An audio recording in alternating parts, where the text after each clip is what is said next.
So let me know when you're ready. 1 minute.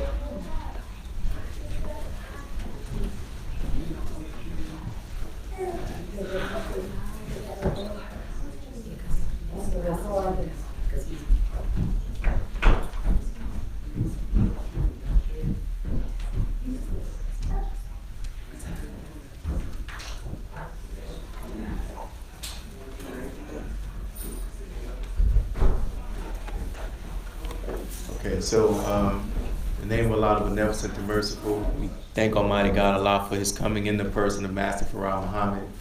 We thank Him for raising up the most humble and honorable Elijah Muhammad, and we thank Him for the honorable Minister Louis Farrakhan. For those names, I'd like to greet y'all to greet the words of peace and paradise. Assalamu alaikum. So most of you all are familiar with this series that we've been doing for the purpose of just, hearing the testimonies. In the Bible, it says that the dragon was defeated by the blood of the Lamb and the power of their testimonies. And we all have a testimony, and we shouldn't be afraid to share our testimony because it's our personal bearing witness to the power of Master Farah Muhammad and the teachings, right? And it's interesting, it says for the power of their testimony, not the power of their wealth, not the power of their guns, it's the power of their testimony, because this world has created an environment that's such a degree where people don't think that people can reform and transform their lives.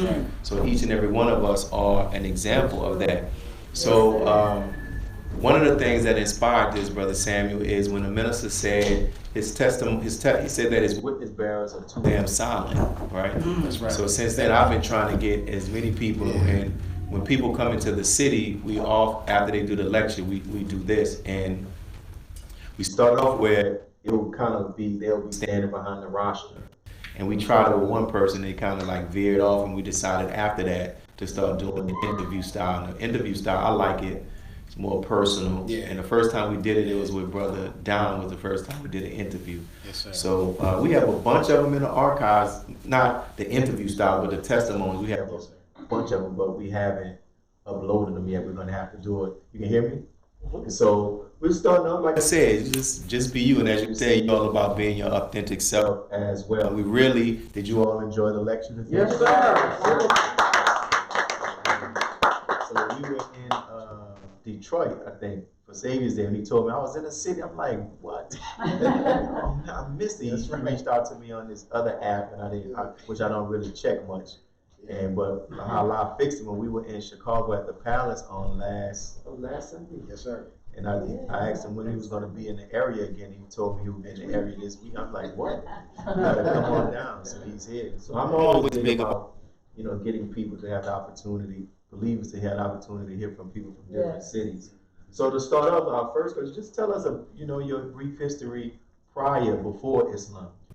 Man, first and foremost, I thank Allah for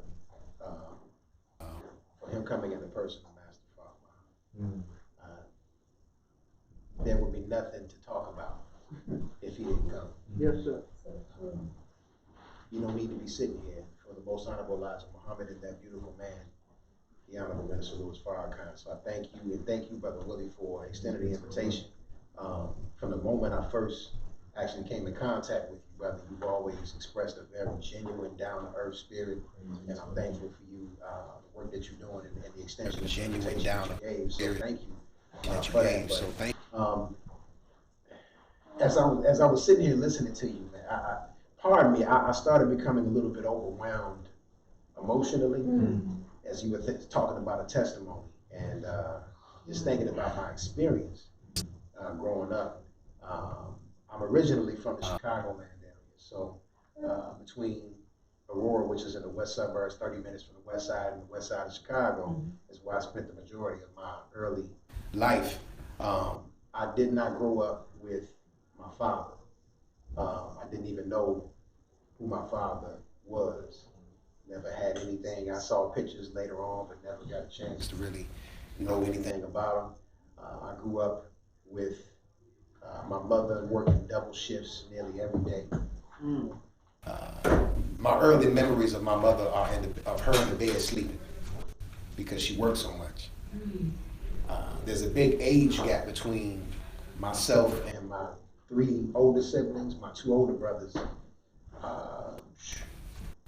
My mother had my oldest brother when she was 18, had me when she was 35. So there's a big gap between them. Both of my brothers, I come from a gang banging environment. I didn't personally gang bang, but a lot of members of my family, cousins, brothers, they were all gangster disciples. So I grew up in gang culture,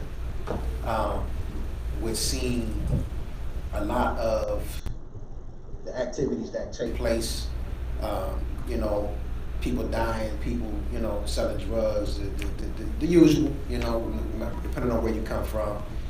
That's for the most part what I grew up around in my environment, but I also grew up in the church. See, my mother was determined to not have me go the route of my family, so she sought to put me away. Even though she wasn't going to church, she made sure I got there. So she sent me with my sister, and my sister, for the most part, raised me. She was 14 when I was born. So I was with my sister so much, I was calling her mom. Also, my brother, my second oldest brother, David, he was a professional boxer. That was his way to escape the gang culture. So my early memories are also attached to following him to the gym. So I've been around fighting a long time. So between that, church, all of that is somewhat the environment that I kind of came along. I grew up with strong women in my family, and the men that were present, I sought to gain a little piece of fatherhood, so to speak, from the men that were around here and there. There was a, you know, you play uncle at church over here, you know, so those were my examples that I saw. We weren't rich, but we weren't dead poor either. We was right there. But my mother would remind me often when I would ask for something. She said, "Boy, don't you know we are poor? You know, you asking me for all this stuff in the store." But you know, that's some of my early beginnings. Prior to coming into the Nation of Islam, I grew up. That environment was very called a rubber band effect. Most of the people that left, you know, end up coming back, and then I didn't really see them being very productive. I was very determined to get away, and I told them, it was 3 things I told them when I left to go to school. I said, for one, I'm leaving, I ain't coming back no more. I told them that. And I'm leaving, I ain't coming back no more. And I said, I'm not coming back to church no more either. I spent so much time in the church that I said I ain't want to see the inside of another church again. I ain't know I was coming to the Nation of Islam. Oh, wow. But I kept my word. I didn't move back, and I didn't. The only time I'm in the church now is to fellowship and try to uplift the people and give them the word that comes from our example in our midst. So that's. Have you you mentioned about your father not being present? Have you ever had the opportunity to meet him, or you still don't know? When I was 21, I met him for the first time. My mother had his social, his blood type, had everything on him, but never pursued her. I remember being a boy, and I'm like, man, why don't you get some child support or something? Like, what's up? And she never did. She never pressed her for anything. She just had the information. Lo and behold, this is back in the days when people still had address books. My mother had all this information in the address book. And so I looked it up one day when I went back home to visit, and I said, something told me to just, like, let me look him up. And I did my little reconnaissance and research, and I ended up finding a number that was my paternal grandmother's number. And when I called her, thinking it was him, she said, you know, and I told her who I was, and she just started, yeah, I'm named after my father, by the way. Wow. I tell Sam, I just hate he never, you know, took care of his business and responsibilities like he did, and I just want to see you. And she kept, long story short, she ended up connecting me with him, and she kept telling me she wanted to see me. I never met her. She kept telling me that she wanted me to, she just basically letting me know she wasn't going to be here much longer. And that went on for about a year. I kept saying, I'm going to go see, and I met her at the casket. Wow. Because I had something inside of me that just, I got to the point where I felt like, even when I met her, I didn't need him. Like, what good can you do for me now? I'm a grown man now. What can you provide for me? My first conversation with him, I asked him basically the inevitable question, like, dude, what happened? You know, I was told last time I saw you, I was 2. So why did you disappear? Never to show up again. And his response was kind of weak, basically like he didn't know for sure if, you know, I was his. And I'm like, dude, my mom had your whole DNA structure. Like, come on, man. So eventually he had to, I found out that was a pattern that he had where he kind of, you know, didn't really stick around. Because he had other, I learned I had other siblings. I knew I had an older sibling, a sister, but I didn't know I had a younger one. So we you know, established contact, and I would say the relationship is a little better. We talk and communicate a lot more, but for many years I had it inside me where I was like, I don't need this dude. You know? So I never really you know, reached out to him because I had other examples, and I felt that the minister's the only father I need, you know. However, you know, having some understanding about myself is something that I learned that to connect, you know, even though he wasn't there, you know, I shared DNA with that man. So it you know, taught me to have to humble myself to a point where I could get past that resentment that was there, even though I tried to act like it wasn't there. It was there. And I even admit to this day, some aspects of it still exist that I have to, you know, process and deal with and allow myself to even, you know, really get through. But I was able to, you know, finally reach out to him, and, you know, here I am. I'm 36 now. You know, all these years later, you know, he just talked to him, and he's scheduled to come visit me before he goes sees my sister. So yeah, we've established contact since then. So how did you come to eventually join the Nation of Islam? It's a funny story. I can tell you smile. I came into the Nation of Islam after getting my butt whooped. I'm gonna tell you how that happened. So, okay, I was in college, in undergrad, and I started studying Islam just in general in my freshman year at the age of 18. And then I came across my roommate at the time. Also from Chicago. His father never joined the nation, but he had every cassette tape that you could think of ever done, going all the way back to the Final Call building in the late 70s. He had everything. And he came with a suitcase full of the minister's tapes and books. So the first thing that I read, of course, was Message to the Black Man. And in the first few pages, all the years of spooky teaching got blown away in 3 pages. Oh, wow. And it was difficult for me because I grew up in the Pentecostal church.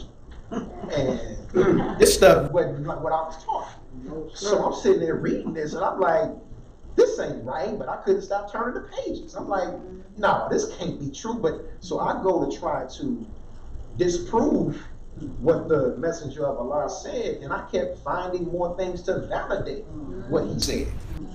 So it was like one of them things where if you can't beat them, join them. You know, so I submitted to the Most Honorable Elijah Muhammad's teaching from Message to the Black Man. What convinced me was in Fall of America when I got to that book.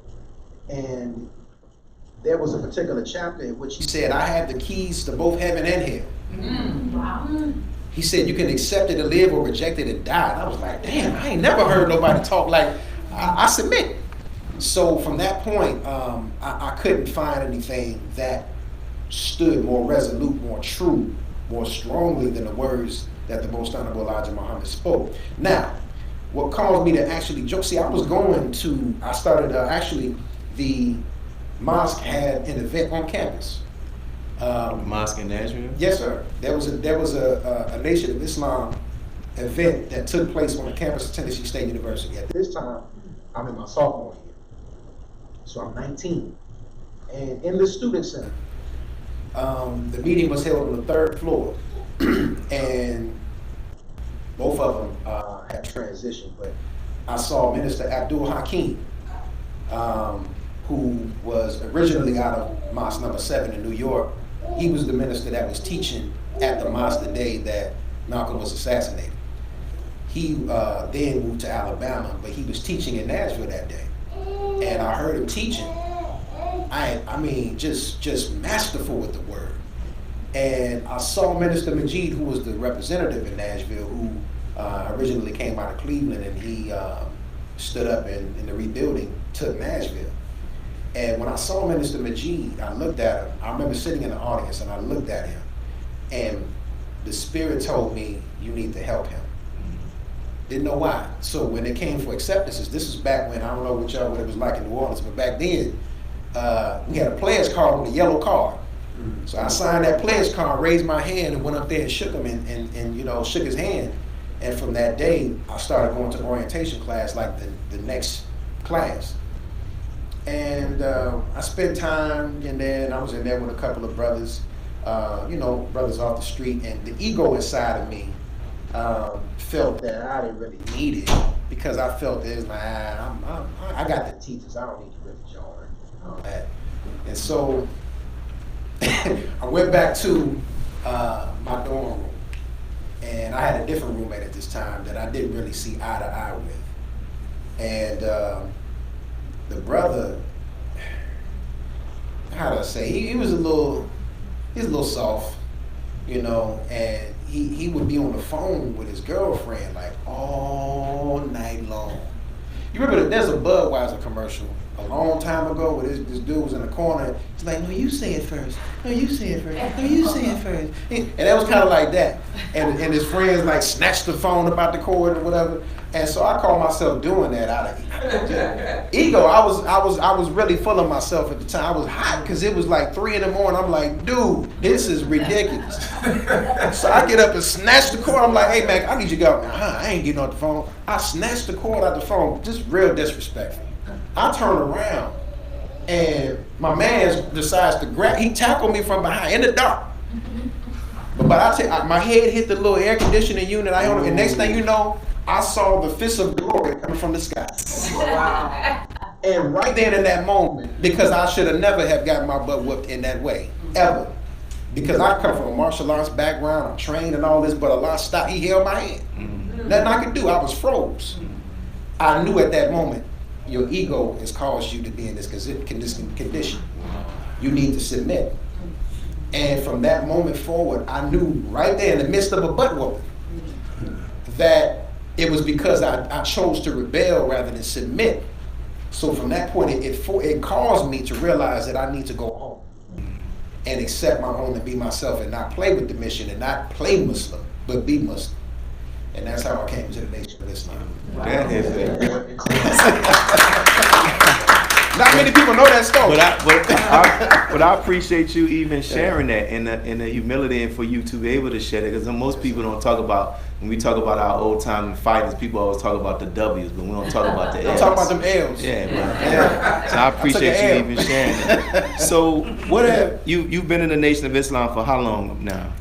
This would be 18 years this year. What have been some of your most profound lessons that you have learned?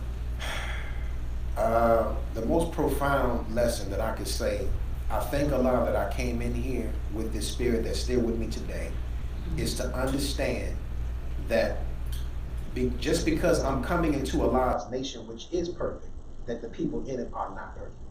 Yes.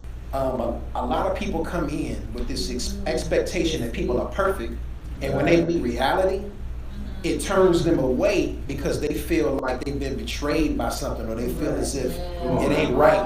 No, the nation is perfect, the people ain't.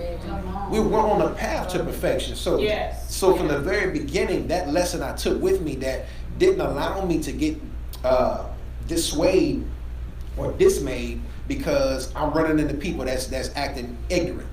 Or I'm running into all of these different issues that's I never look, because I'm not here for them. I didn't accept Islam for no captain, for no lieutenant, for no minister. When I signed it had Master Fard Muhammad's name in care of Elijah Muhammad. Those are the names that I saw. So I didn't come for nobody else. So for me, that was the one that stuck with me. And also the example that the minister has of humility, of learning to not make yourself the subject of every sentence. To not put yourself at the center of everybody's universe. Wow. And to allow myself to be used in a way that Allah wants me to be used, and not put myself in places where I'm not wanted. So those were things that I learned by following that example and watching the way the minister moves. I really studied every move. I watched tapes over and over and over again. His mannerisms, the way he handled what caused him to raise his voice, all of those things that stuck with me. But also watching how he deals with the people, how patient he is in dealing with madness. So those, to me, are just some of the lessons that I can go off on a tangent on that. But those are two profound lessons. Absolutely. You in 18 years, like Allah talks about in the Holy Quran, how at least once a year, the believers will be tried with something, right? Absolutely. And we all go through some trials, but the fact that we're here, we still survive. Was there any trials that you can talk about that you faced and you overcame? And if so, how? And the reason why I'm asking, because other people will watch this and we talk about a testimony. Absolutely. I'm glad you said that. Very much so. There's two very, very difficult trials that I can speak off top.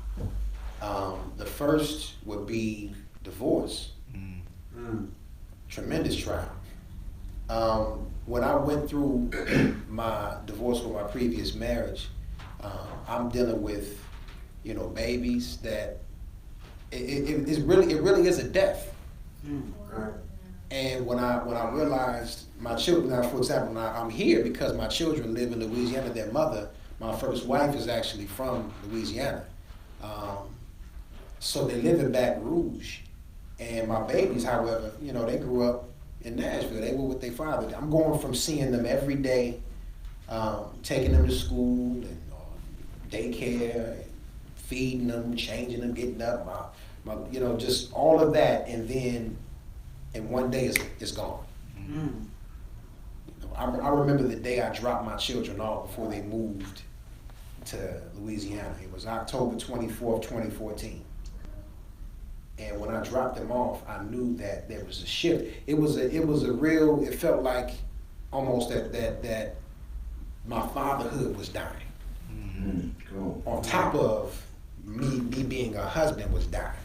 All of those things, it really allowed me to look at myself and to see, people oftentimes, when they go through stuff like that, it's always, if you listen to somebody, it's all, well, they did. What did I do that contributed to the death of this? And for me, that was a real trying time, because my whole world shifted. Everything that I knew that I stood upon, everything that I was used to doing was now transformed in a way that I could not really alter or change. So I had to get out of my mind that it was, that I lost something, and to actually see what I can gain from this experience, how I can grow from this, how it can strengthen my bond with my children, and inshallah one day hopefully mend all the wounds that were present to establish a true friendship to where we can parent and love on these children the way that they need to. It doesn't always work that way. People have these things in their mind that they want it to be a certain kind of way, and we use all of these celebrity examples, and that just ain't real. My situation wasn't like that. I wasn't Babyface and Tracy. We ain't have these cool, we could just be cool. It didn't work like that in my world. So, at the end of the day, that was a very severe time. And it is something that I'm still learning and growing from. But how have you survived this thus far? Brother, with the faith of Allah. If I did not have Allah in this, I would not be here, because I wouldn't have anything to hold, because I put everything on that I thought anyway. But apparently I still had enough resting on Allah that he allowed me to still be here to this day. So if it were not for the strength that Allah had instilled in me and given me, I couldn't be here to even talk about it. But the fact that I'm able to, continue to show that example to my children, to still love on them in a way that is beneficial for them, for their growth and their development, to help them retain what was instilled in them from their very beginnings. That's what keeps me, because I'm seeing them manifest gods, inside of them, and they really truly are gods, man. So that's what helps me on that. Another trial that was very severe was the first time I was responsible for bringing the Honorable Minister Louis Farrakhan to an event. Yeah. So I have a nonprofit organization that deals with HBCUs called Busy.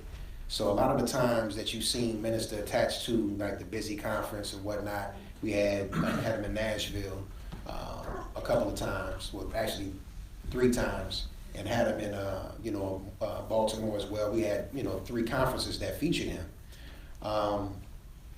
That was one of the most difficult things in my life, because that was pressure and trials and enemies internally and externally that had to be faced, because anytime you are attached to the Son of Man, everything that is around the sun gets exposed. And anytime you are put in that manner, there's a certain type of energy that comes your way. Because if you think about when the minister talks about the ignorance of the disciples, how they was fighting over who gonna sit next to, who gonna stand to the right, to the left, and who gonna get the water, and like that energy is present and it's real. I faced the type of energy that was coming from the school, where they were trying to hinder me greatly. The second time we brought them to Nashville in 2012, Tennessee State University, with its previous president, the interim president, said he can come, but then turned around and charged me $10,000 that I didn't have. Charged $4,000 for custodial services, and we didn't have no food. Charged for what else? It just all types of crazy charges that they hit me with. And by the time they were done charging me, it was about 10 grand. I ain't have a dime. So it was all on me. The minister already accepted everything is rolling now. What we gonna do? And of course, you got those waiting to see. I knew he wasn't you. Nah, man, this is God's man, and I'll be damned if I'm gonna sit here and allow anything to hinder this moment from happening, because it was my dream to get the minister to come to the very university where my spiritual birth took place. I was born on the campus of Tennessee State University. So it only made sense. I had been trying since 2003. It took 9 years for the minister to come in my efforts trying to bring him to that school, because he was blacked out. You couldn't get the minister back on the college campus. So in the midst of that, I decided I got to do what I got to do. I took out a loan for $5,000, and then I raised, with the help of others, along with my partner, Brother Leonard Omar Muhammad, who's been nothing but a brother, and he's the co-founder of our organization. We went to work and raised an additional $7,000. Come on now. In a matter of days. Wow. Because we knew that this had to happen. And when the minister found out, he said, "Brother, you get the people their money back." The minister paid his own way. Wow. See? Own way. And when I had never seen the minister in this manner, but that day, Minister Majid had the foresight. He said, "Brother, get a list of all the things that you spend the money on, and meet me at the hotel later." And I met him. Sure enough, the minister wanted to know every expense, and he went through that list and tore it up. Wow. What they charging you? You have to pay this for insurance. The school already has liability insurance, and they're making you pay for insurance. And he told, after he was done with that, he said, "Brother, I have to pray to Allah that he takes these thoughts from my mind. Come on. He said, it's not good for me to be angry. Mm. Then he dismissed us. So that was the end of that. But I saw in the midst of that Allah's hand, because I saw the great benefit that even though I was catching hell from every angle that you could think of, I'm talking about I got a few gray hairs as a result of that. And some people say this, and I don't agree, but I'm going to tell you, I'm just going to be real. Some people say they love to see the minister come, but they love to see him go too. Because of all of A lot of work. a lot of work that goes into it. I don't really feel that way, but I understand. But I can tell you it's very, very trying. Because you don't want to mess that up. You don't want Allah's messenger to be dissatisfied. When you love someone, and I meant to say this today, when you love someone the right way, it almost looks like worship. That's right. When you love them the right way. That's why people, when I thought about Brother Abdul Hakim, Yeah, he said, don't disrespect. don't misinterpret Yeah. our love for the minister, for worship. The reason why people think that is because when we love him the way we do, it looks like worship. And I thought to myself, why don't people confuse that with one another? Right. Why is it that I can't, why is it that the way I love my brother or love my sister doesn't look like worship when I'm talking about the minister? We should be talking about each other that way. But anyway, I digress. But anyway, that point is something that made me really reflect in the trial of that. It is a tremendous trial, and by far one of the most difficult things that I've ever had to do. I handle many things pretty well with the help of Allah, but that is one that I know that if the guy were not with me, I wouldn't be able to make it on that. Thank you for sharing. So you can bear witness of this too, because you've had the opportunity to be in private settings with the minister, and oftentimes a prayer, a wish, a desire I have that people can really experience the minister. Like we hear him from the rostrum, but I always tell people that the way he is in private, where he is in public, he's a million times more of that even in private. So can you talk about, those private moments where you've seen the minister's character, you've seen his love, you've seen his sacrifice, any of those things that come to mind? Or even if you had the opportunity to talk to him and he shared certain jewels with you? Man, brother, I can say, I can bear witness 1,000% that what you see is what you get. There's nothing, it's just more intimate. When you have an opportunity, to ever embrace him, every moment that I've had to sit with him or be in his presence, I can feel and relive. We talk about it, in Dianetics they say reverie. I'm reliving the moment. Yes. Every time. There's a few things that stand out to me. When the last time he came to Nashville, which is 2016, and he spoke at Tennessee State University. This is prior to me coming into the post of the student minister. I was catching a lot of hell. A lot of hell. And especially around that event. Because the minister, I was already working the community very heavily. Minister Majid was very wise in how he used me to work the city. Every time the Minister Majid was asked to speak somewhere, he had me speak in his place. Wisely foreseeing that one day he wouldn't be here and that I would be in his place. So when the minister got to Nashville, then he already knew the work that was taking place in the city. I ain't been sending up no reports, but he know. How he know? I mean, he know. But the minister vindicated me in a scenario. I'm not gonna give a lot of details about it, but I'll tell you this. Yeah. He vindicated me because, every now and then you get some haters, people that feel some type of way about something. And the minister told me after what he saw when he came to speak to the people, he said, brother,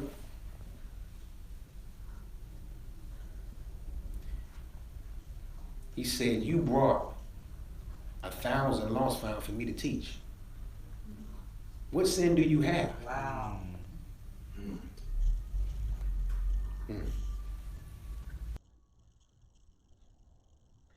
And he called for others in later, and they were coming in the room, and he said it again. He said, the brother brought 1,000 lost found for me to teach. What sin is he guilty of? Pardon me. There's nothing but love, real love, that comes from that man.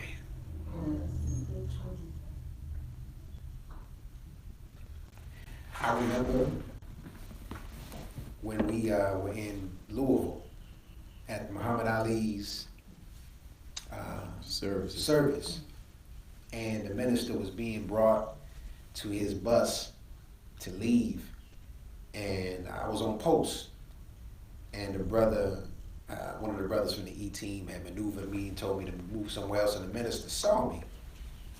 And I tell you, as I turned around to go on the post, the minister called my name, Samuel.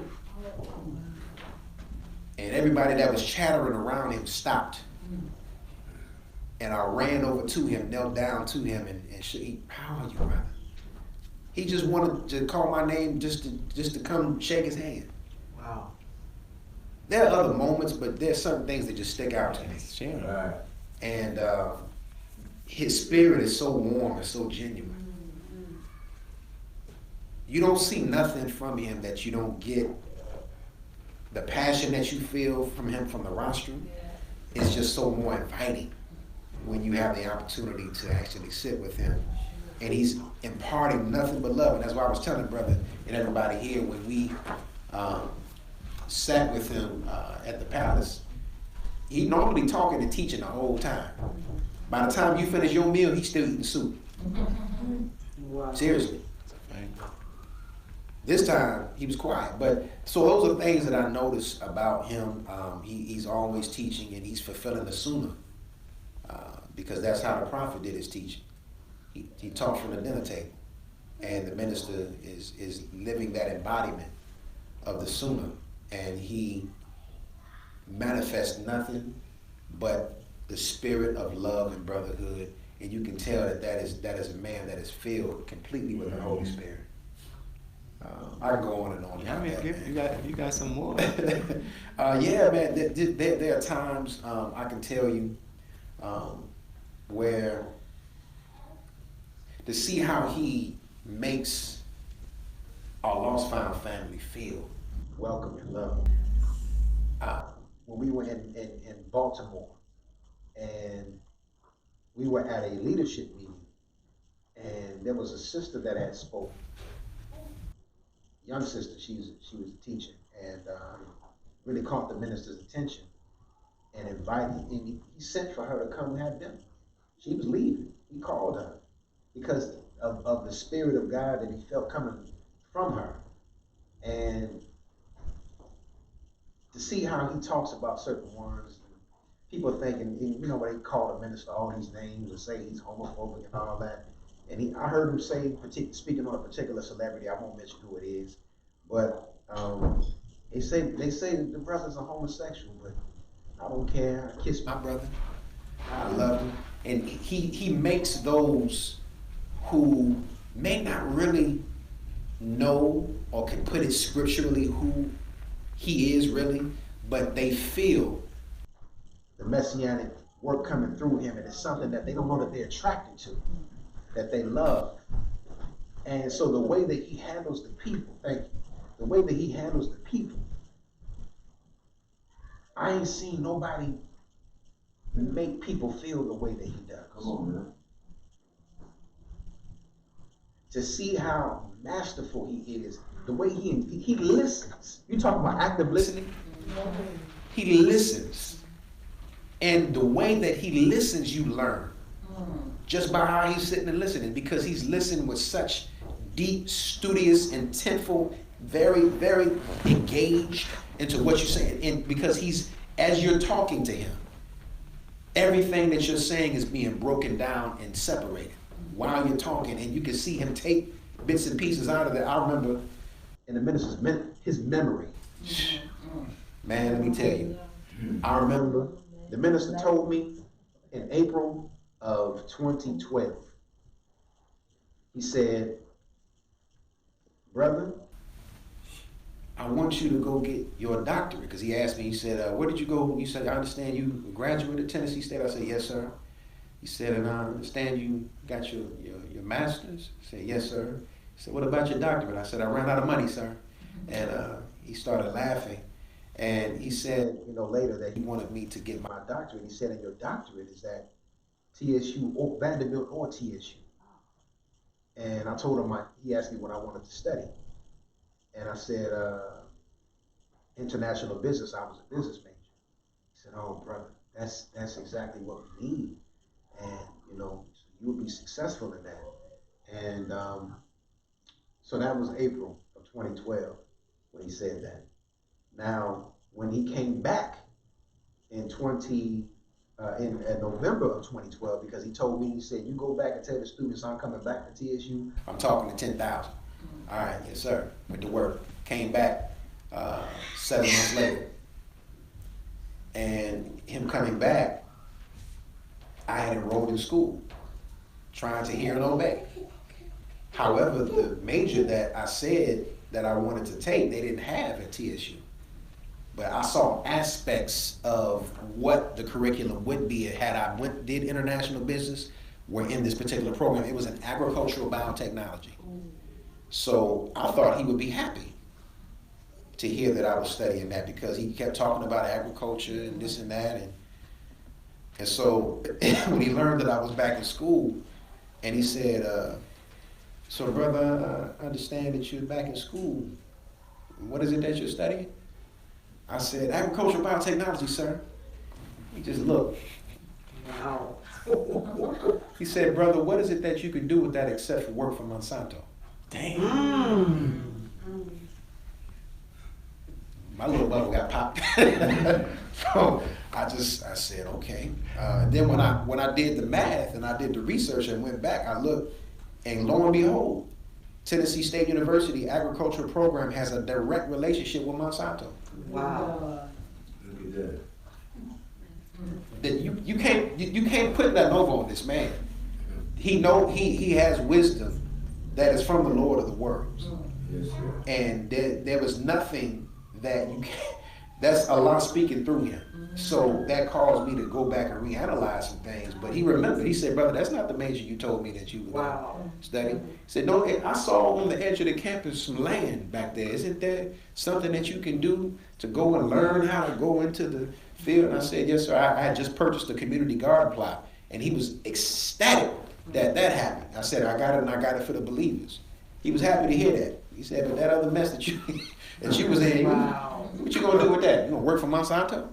And, so those are moments that stick out to me, because those are moments that the minister, touches you on a personal level, but he always connects you to the whole. So, man, I can go on and on. All praise to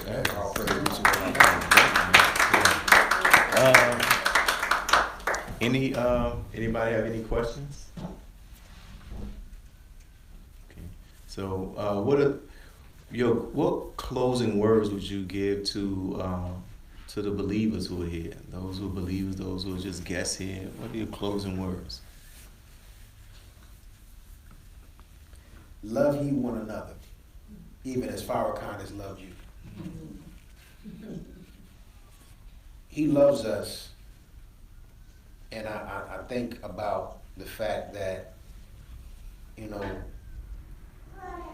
we're keeping him here, and have kept him here because of our inability to allow Christ to form in us. He said at the last table talk that I had with him in April of 2016 when he came, he said to us present, he said that it's clear to me that if Allah does not take me to the will and heal me, that I'm on a downward trajectory. He said, that part is clear to me. And it made me think about our role in that. I play a role in that, of him being on his downward trajectory. Because I ain't right. Because I won't let Christ form in me. So if we really love him to the degree where people think it's worship, let Christ form in us. So we can show that love that he has inside of him, that when people see us, they see the Father. That would be what I would say in my closing. Well said.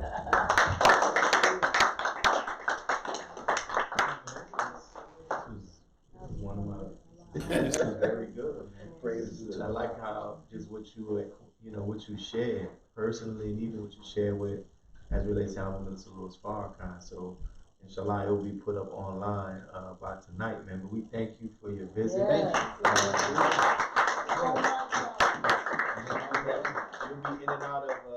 You'll be in and out of the state of Louisiana. So definitely let me know, man. So we have you back. So thank you all for taking the time for being here as well. Nobody had any questions? Yes, there you go. Yes, man. So here, Did you go back to school to get your PhD? Well, it's a doctorate that he was specifically speaking of. I haven't found the program yet, and it dawned on me. He told me to do it. He didn't mean it was right then. And I'm thinking that perhaps the program hasn't become available yet because it's not time yet. So until I find that program, I will not go any further than where I went. I was already in the PhD program, but I basically opted out for another master's degree, which is in agribusiness. So that's where I stopped, but I'm not going any further, pursuing any more educationally until I see the program that I told him that I would get to. Oh, yes, sir. Yes, man. Brother Nazi. I want to thank Brother Samuel for being here, first of all. Thank you. And to your point about being accused, or how he has been accused of worshiping a minister, Brother Abdul Malik in Los Angeles, he gave me an answer for that, because I was always hearing people say, you act like you worship in spare time. He said, well, we don't worship with people. Whatever's right up under that. That was a good answer. Oh, yeah. That was Beautiful. Yeah, It was. right up under that. That's right. That's right. Right. You absolutely right. And we all know that the minister doesn't want us worshiping him anyway. Right. Yeah, absolutely. Yeah, so thank you all. May Allah continue Thank you, to bless brother. you. Thank you. Wow. How you gonna stop? You love me.